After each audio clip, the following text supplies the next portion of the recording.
Season 7 of Superior Angling TV is brought to you by Eskimo Ice Fishing Gear.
All right, we have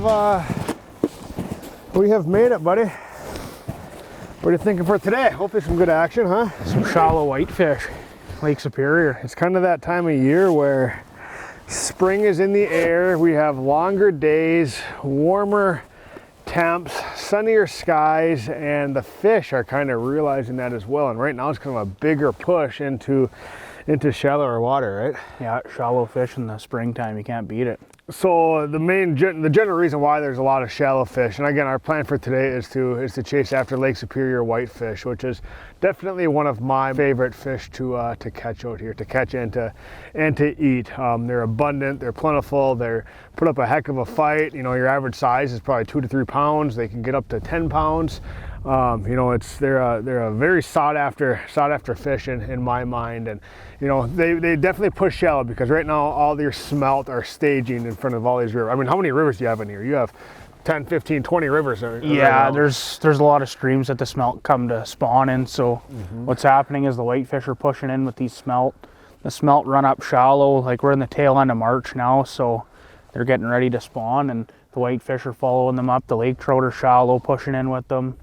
Steelhead, brook trout, who knows what we'll catch, but they're all following that food. Yep. Late ice like this, the lake kind of comes alive, right? We're out of that dead of winter, and you know, your smelt and everything just pushes into shallow water here. So that's the plan for today, is to chase after shallow whitefish. Let's get some holes drilled, some lines in the water, and hopefully some fish on the ice.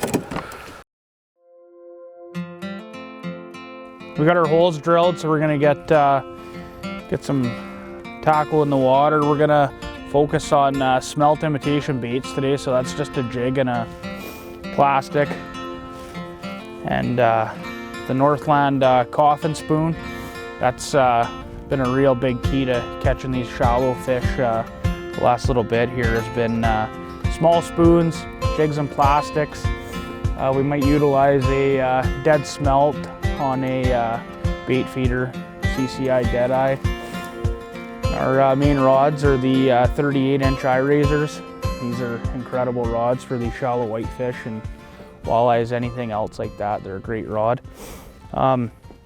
Main thing today, shallow fish, focus on smelt imitation baits, and get some fish on the ice. All right, here we go. Get our Marcum MX7 turned on here, and there's a lot of scenarios and situations when a mechanical flasher fits the bill for me, but in this case, I like to go digital, and the MX7 from Marcum is kind of my go-to, just because I can have my traditional flasher style view, but I can also have the chart view, and the chart view is kind of like more of like an open water view. But again, with shallow whitefish, they're not really suspended. They're gonna come in right on the bottom. And generally speaking, whitefish are a bottom dwelling fish. Their mouths are designed to eat bait right off the bottom. If you look at kind of a Cisco, a herring, a tulipy, which are all the same fish, their mouths open more forward. A whitefish opens more down. So that's just the anatomy of a whitefish. So again, a bottom dwelling fish. So I want my bait, or I want my spoon, or whatever I'm using, right next to bottom.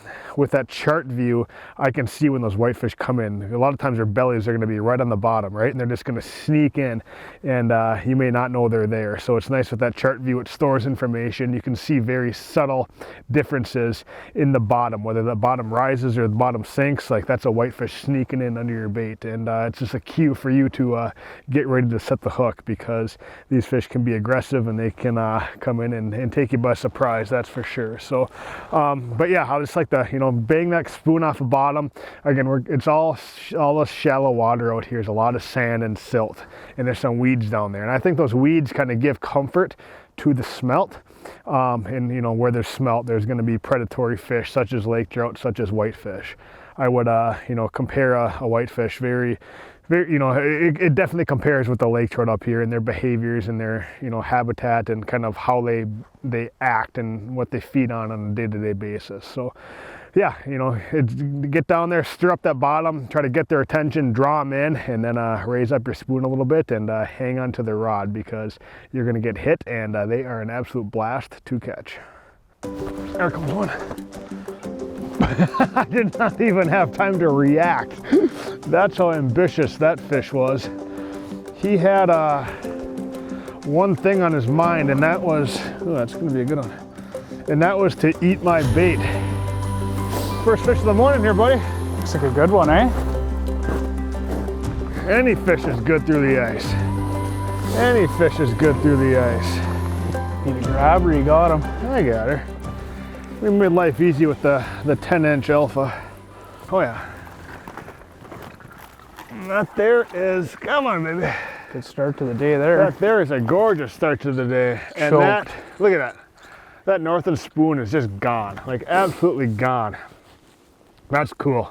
That's awesome. I know you're tipping yours with bait, and I didn't have any bait on this, but you know, just use what you have confidence in, and hey, it doesn't matter when a fish, like, that fish would hit anything, right? Yeah. If you could have, who knows, a piece of a shoelace down there and it would eat it, right?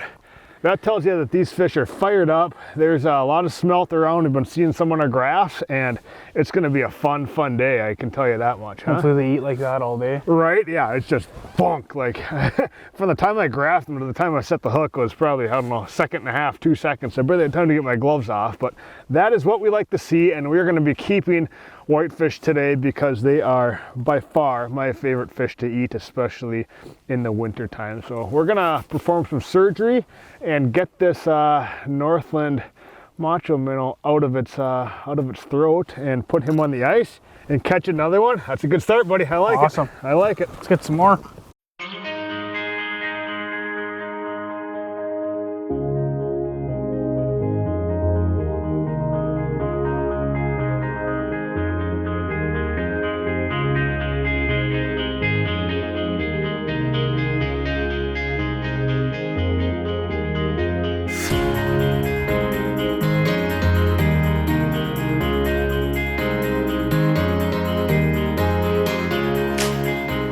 Come on. There he is. Sweet. I love that. Look at the bend of that St. Croix rod. That there is the best feeling on the ice. Ooh, there's another one on the bottom too. Little school of them. It is so much fun out here, man. On Lake Superior, targeting probably my favorite fish to catch through the ice. Like, lake trout are fun, but specifically targeting whitefish like we are here, you can't beat it. Oh my gosh. This mach, look at that. Again, you can't even see that bait. That's how aggressive whitefish are, and that's what's fun about them, right? Delicious table fare, but they literally mimic a trout under the ice. They are so aggressive, so ferocious, and when they want your bait, they're gonna do everything to eat it. That's another gorgeous fish. I mean, you can't even see that. That macho minnow's gone. So cool. I'm gonna have to get pliers to get him out, but again, the whitefish are, you know, they're kind of a fish that will travel in you know, pairs and triples and, you know, quads quite a bit of times, but it's rare to just see one. And when I was bringing this guy up, there's another one on the graph, so we got to get him unhooked and get back down there and make hay while the sun shines, because it doesn't get any more fun. And just using a rod like the Auger from St. Croix, it's got that reel seat on there. It's just a fun fight. This is ideal for chasing whitefish through the ice. Look at that. That is so cool. Super, pretty special, man. Pretty special to be out here on late ice on Lake Superior and have this whole area pretty much to ourselves. It's a treat, I'll tell you that much. Let's get him unhooked. Got him. That feels like a bigger one. That feels like a bigger one. You know, for Lake Superior, the size of the whitefish, like this one that I just caught here, like that's a good average, but they get bigger too. And this one's feeling like it's got a little bit, another half pound to it or so. But that's the fun part about these whitefish is they get big too, and they put up such a fun fight. Look at that. That's a stud there, man. That's an absolute stud. Isn't that cool? I mean, every single fish we've caught so far, like you can't even see the spoon. And there's something about that. You know, on one rod we have a macho minnow tied on another rod we have a coffin spoon tied on. And it doesn't seem to matter, but it's just like, so this is that little coffin spoon here. It's small though, right? Again, we're fishing shallow, we can get away with a smaller bait, and that really enables these fish to choke it like they are, to you know, come in and just take a full swipe at it and just inhale that bait, and your hooking percentage is good, but your mortality is good too. But hey, we're gonna keep these fish because there's no better fish to eat in the winter time. But there's something about this white and chartreuse with those orange little lines on there on this Northland coffin spoon. They're like, these fish are not hesitating at all. They just come in and just pound it, right? Off camera, we've got a couple of other different lures down there with different colors, and they're a little bit timid of it. But this specific coffin spoon from Northland is doing wonders right now. That's a heck of a bait. So got another one coming up. There he goes. There we go. This is crazy fishing. This is crazy. Slid shallow and dude, it's madness. Really landed on him. It's madness, like 9 to 15 feet. Like my hole's in 9. You're in about 12, 13 here. That's a nice fish. Not a bad one. Not bad on the jig and plastic. I get a kick out of the jig and plastic, buddy. That's awesome, right? That smelt, right? I mean, you can't get any more of a better imitation for a smelt than that. I mean, no, you can't. And look at that, we're up in the weeds right now. You got some weeds on your jig, yeah, hey? They're up here milling around for them smelt, and we ended up landing on them. Right, that's what it kind of was this morning. We kind of had that Northland coffin spoon and macho minnow this morning, and they were kind of only hitting that. But as our days progress, like, it doesn't really seem to matter what you have down there right now. And look at that, just a lead head jig and a plastic, and I mean, you were wailing on them. Starting to, You've caught like 5 fish in the past couple minutes, but I mean, that almost looks identical. We'll show them here in a minute, but that looks almost identical to the smelt that your fish puked up earlier. Like it's the same exact profile, and that's why there's an abundance of fish up here in this very, very shallow waters. These big schools of smelt in here that are waiting for these rivers to open up so they can go up and spawn. So that's cool, man. That's a lot of fast-paced action, eh? Yeah, it's been good. I went from riding the struggle bus to you're on a couple of bites. And you're on them now. Yeah, it's been good. But I mean, fishing's good. Like this is kind of your peak time for numbers of fish, right? Like late March, April. Yeah, I mean, right now where we are in the Red Rock area, it's this time of year is the key time. You know, from basically the middle of March right until ice out, it's lights out fishing. It can be very good, and I mean, there's days that are very slow, but those fish are chasing bait, so it's kind of a cat and mouse game. If you can get in front of them, you know, it's very good. But no, it's an absolute riot. I mean, you get out here midday, the temps approach, you know, 35, 40 degrees, you get a suntan, and a ton of fish to come topside. So this is pretty cool, man. Pretty awesome. Here he is. There we go. Another one. Getting them up shallow. We're doing really good right now. Grant just smoked a nice one. I got this one here. He come flying in like a lake trout. We're in like shallow. That's a nice one. It's a nice one too, man. Look at that. Like, I'd say this is probably the most crazy white fishing I have ever experienced, and we are in the shallowest water that we've ever caught these in. Isn't that crazy? My hole's 9 feet. I'm a hair deeper, you know, 14 feet. And what do we got? Two, what are those, 18s? Right. You know, Gorgeous fatties. fish. Gorgeous Up here fish. just gorging themselves on smelt. Oh, that is so cool. And there's no shortage of them today, No. which is nice. Right, it is, it is. No, there's not. And you know, they're great fish to keep, smoke a bunch, you know, give some to some family and some friends. Deep fried, like, doesn't they're matter, so they're good. delicious anyway. You could Fried cook them, them. butter, baked, like however you do it. If you take care of the meat, they are absolutely world-class fish. So it's cool. It's fun to have a harvest and put some on the ice.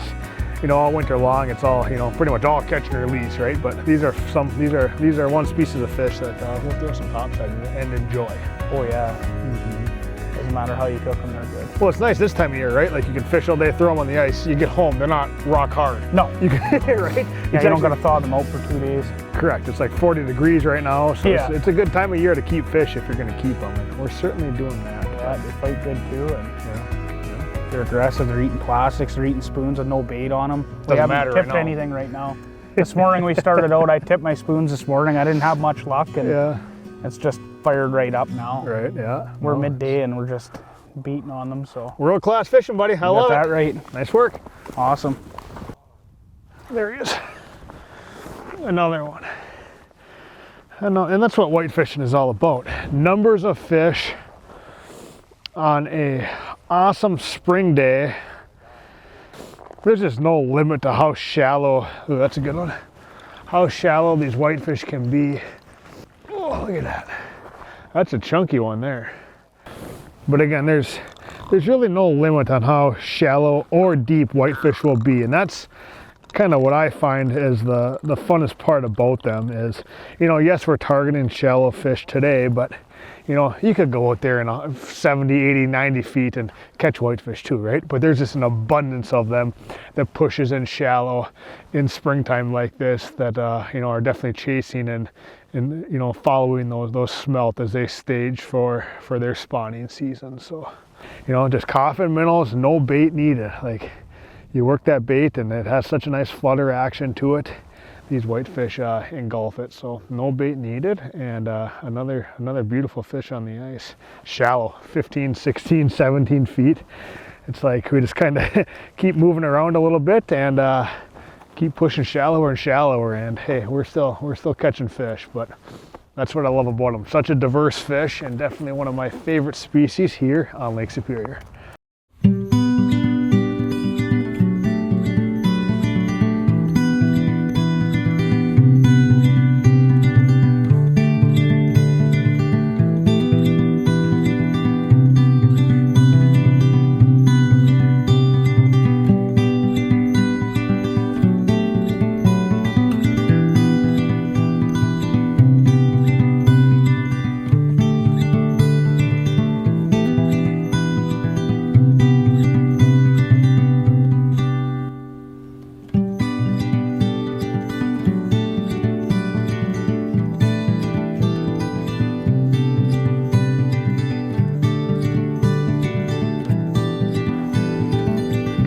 Come on. There he is. There he is. It feels really heavy. Really heavy. That feels like a good fish. It's just fun to, you know, bounce around a little bit, drill some new holes, see how shallow we can go. It's gonna be a good one. This is a big fish. Heavy, really heavy. It's exhilarating, it's fun. This is what I love, right? Like there's no really upper limit to whitefish out here on Lake Superior. You know, 10, 12 pounds, like they exist, right? There's big fish out here. Oh my goodness, look at the size of this white. Oh, that is an absolute giant. Look at that fish. How much fun is that? How cool is that? Right? Like that's a solid 3-pound fish, 4 pounds all day. That's a big one there. That's a big one there. That's pretty cool, pretty special to see out here on Lake Superior, up in Nipigon Bay. Tons of water, tons of structure, and even more whitefish. That's cool, that's a fun one.